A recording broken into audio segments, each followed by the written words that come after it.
So again, people, I will never get tired of saying it. We are back. People, H God, Beer Sports Talk. And the New England Football Patriots make it 6 wins in a row right now. But this game, it was a knee jerk and it was a heart stopper. I can't even lie to you. Also, if you hear any extra noise or anything like that in the background, please excuse it. You know, my neighbor has some work going on their house and stuff, but the grind never stops. We push through. So, 24-23 versus the Atlanta Falcons. And all I gotta say to Atlanta fans out there is 28-3. We own y'all. 28-3. But in all seriousness though, respect to the Falcons and specifically to their offense. They played a hell of a game. And their Drake London, like, I have to be unbiased and I gotta keep it honest. Like, he was cooking us, bro. Like, he was cooking us and I gotta give him his flowers for that. Bro showed up and was absolutely balling. He had 118 yards from 9 receptions and 3 touchdowns, bro. 3 touchdowns. Like, he was, like, literally, the man was unguardable out there. Like, unguardable. I was genuinely sitting there and at times standing, watching, looking at my screen and yelling, yo, like, somebody stop this nigga, bro. Like, literally, somebody do something. Penix, he had 221 yards. You know, he was making a lot of big throws in big moments. And, like, that duo right there, like, Penix and Drake London, they were killing us all game. You know, I can't even lie to you. Like, really and truly, a lot of times, whenever he was going to him, we didn't really have any, like, solution or answer for that. But where we did stand up and help to control and rule the game was our defense. You know, we kept Bijan Robinson and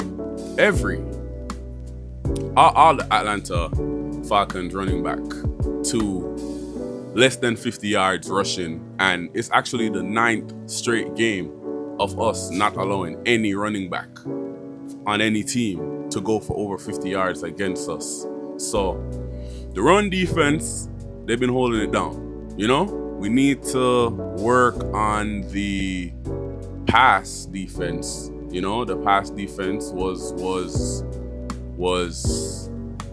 left a lot to be desired, but that run defense, yeah, elite. And I could honestly say after watching that game that our offense is now really hitting a stride and, like, it's developing a consistency, you know what I mean, amongst Diggs, Butte, Pop Douglas, Hunter Henry, like, and Drake just evolving every week. Like, you could see it. Drake, 259 yards, 2 TDs. You know, he ran the ball effectively in necessary scenarios to, you know, gain yardage or gain first down. He did, however, have an interception and he had 2 fumbles. One of them that was lost, and it eventually led to easy points for the Falcons because it was a very, very bad fumble to lose at a very, very bad time. So he definitely needs to work on that.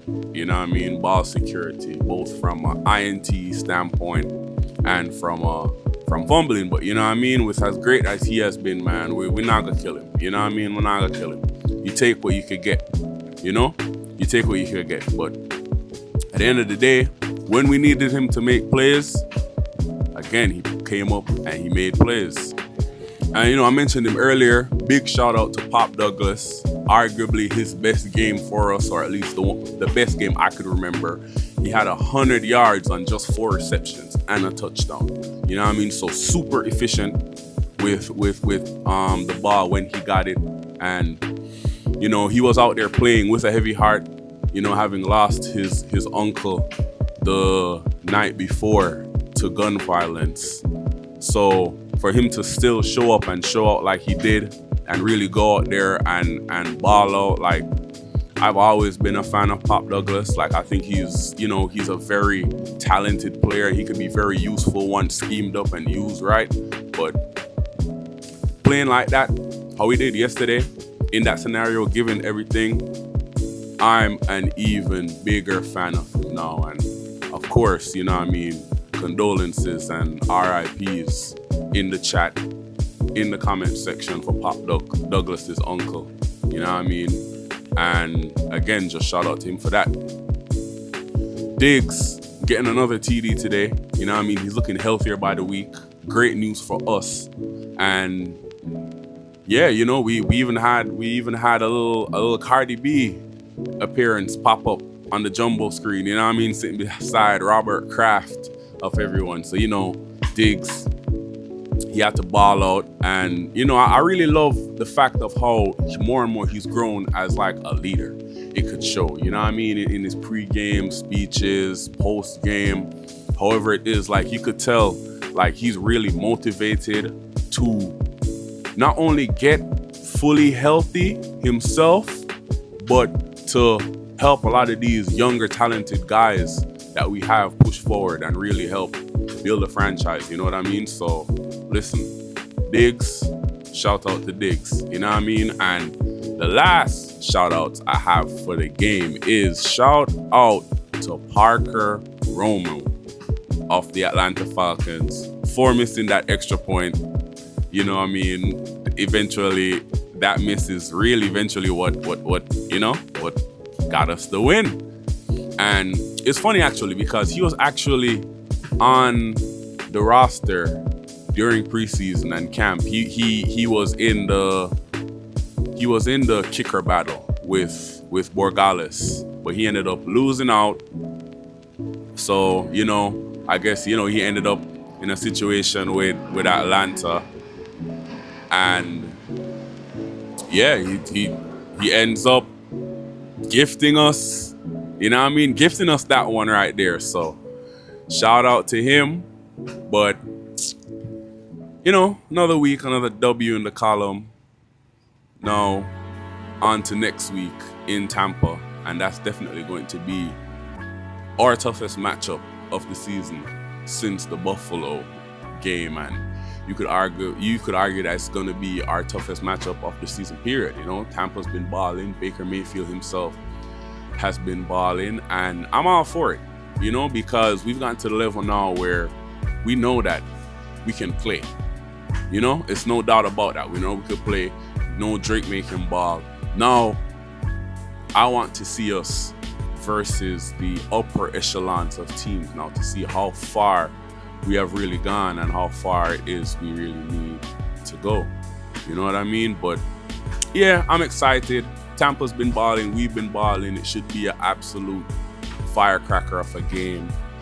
And yeah, you know what I mean? That's all I have for y'all in this one, peeps. Shout out to my Pats again. We just keep it rolling. Like I said, that's what, 6 on the bounce now. 7-2, top of the division. Second in the AFC. Nobody believed in us. I did though. But yeah, in the beginning of the season, nobody believed in us. So we gotta just continue doing it, continue pushing forward, and just try and make as much noise as we can this season, because we've already been disrupting stuff. So let's just continue. But peeps, it's been your boy H God. You already know. Y'all just let me know in the comment section what it is y'all think about this whole scenario, how far the Pits can make it into the playoffs. And until the next one, my peeps, and continue thriving, continue striving, continue loving yourselves, continue loving people that love you, and most importantly, continue believing in yourself. Till the next one, peeps. I'm out.